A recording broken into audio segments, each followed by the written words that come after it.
Today I'll be reviewing Pokemon Journeys episode 54, Sobble Impossible.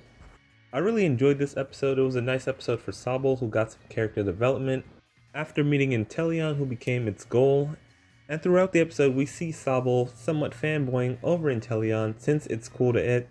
And this was all part of the, spy theme of the episode, since Inteleon is based on the James Bond movies and James Bond himself. So to quickly go over the episode, Ash and Goh are playing in the park with their Pokemon, and Pikachu and Sobble are playing catch. And so Sobble runs over to catch the ball, but Darmanitan ends up scaring it away since it likes to prank Sobble. And we see Goh try to encourage Sobble to fight back, but it's a naturally shy Pokemon.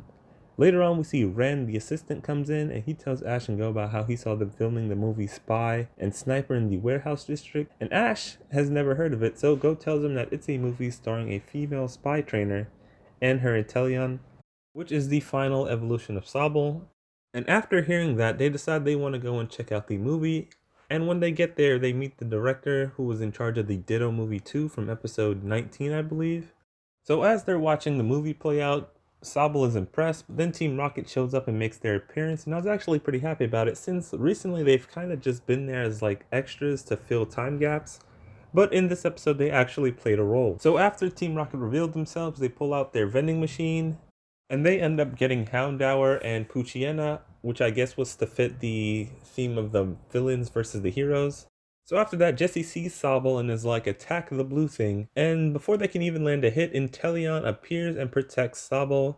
And then Jacqueline appears behind Team Rocket like a spy, and they send Team Rocket flying. So after fanboying, Sobble gets a chance to meet Inteleon later on, as well as Jacqueline, and we find out that she's had Inteleon as her partner since it was a Sobble, and it used to be weak, just like how Sobble is now. Later on we see Sobble imitating Inteleon by trying to copy its snipe shot and act pretty cool, but it still ends up getting stared by Darmanitan, but it did stand up to it for a bit. Then Goh tells Sobble that if it wants to get stronger, it'll take time, which is ironic coming from Goh, who does everything pretty quickly. But Goh offers to train with Sobble.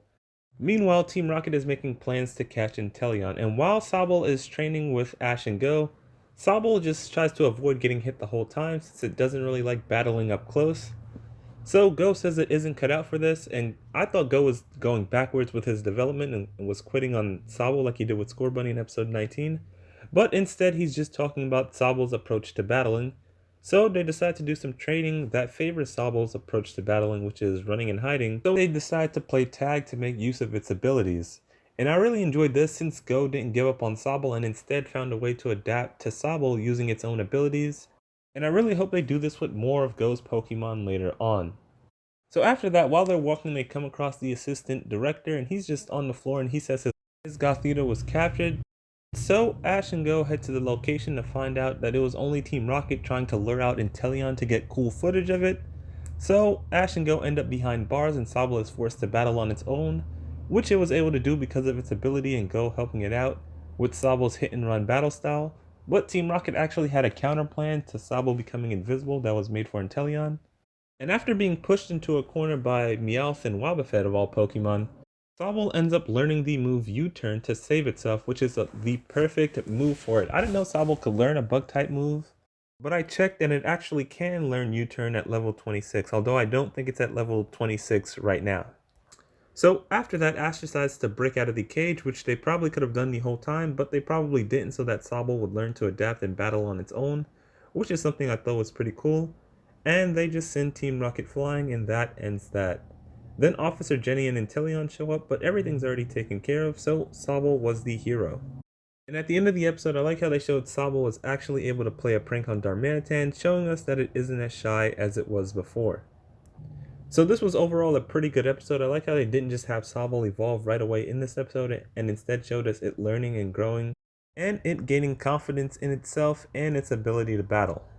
I can definitely see Sobble evolving in the future because of this episode, but at the same time, I could see it not happening since Sobble is well liked as a Sobble. It'll be interesting to see what they do going forward.